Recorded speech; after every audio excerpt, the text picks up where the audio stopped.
The Crooked Anchor and the Arrival of the Melancholy. It was mid-afternoon at the Crooked Anchor, and the village pub was humming with its usual quiet chaos. Rain pattered on the windows in a listless rhythm, as if even the weather couldn't be bothered.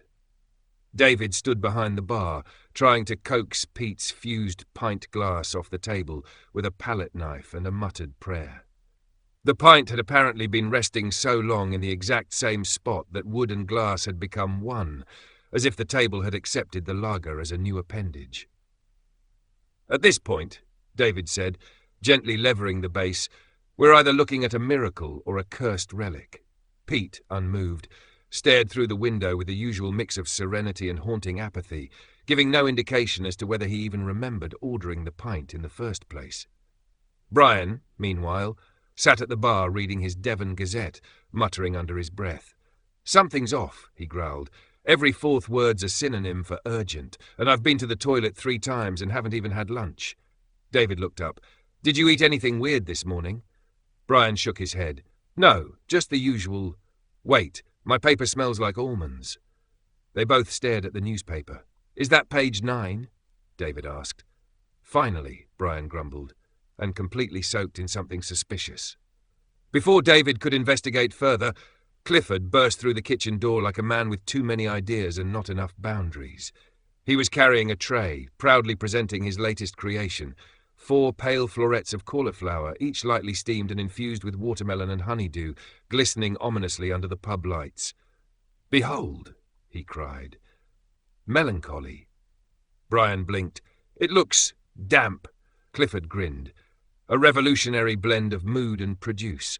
You taste the melon, you feel the absence of joy. The cauliflower grounds it in the memory of lost Sundays. It smells like regret, David noted politely. Pete, still silent, glanced at the dish and let out the tiniest sigh. Whether it was approval or despair remained unclear. Just then, the door to the pub swung open with the full drama of 4 people who did not want to be there. In stomped a dishevelled family of 4, mum, dad, teenage daughter in platform boots, and a small boy holding a suspiciously bent plastic sword. They were covered in mud, grass, and the unmistakable aura of a holiday gone wrong. We need a table, the father announced, and a stiff drink. We've lodged a limo between 2 bushes by the war memorial. Brian looked up.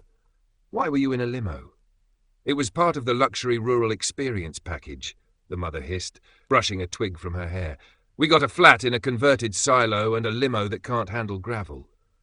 David waved them toward a table near the fireplace. Right, well, welcome to the Crooked Anchor. Sorry about the fireplace. Yes, it's still cardboard. The teenage daughter raised an eyebrow.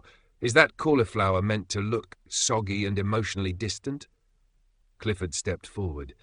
You've got an eye for cuisine. That's Melancholy, a journey through seasonal disappointment. The boy poked Pete's fused pint and declared, This one's stuck, like Excalibur but sad. Brian handed the family a menu. Just avoid the paper, and page 9, unless you're near a bathroom. Outside, the rain fell harder. Inside, the pub somehow felt even more alive, like a teapot just about to rattle its lid. And as Clifford proudly served a round of Melancholy with a side of existential gravy, David leaned on the bar and muttered to Brian, You know, sometimes I think this pub runs on spite and confusion. Brian nodded. And cauliflower. Pete sipped from his anchored pint, content, or at least resigned. Another perfectly baffling day at the Crooked Anchor.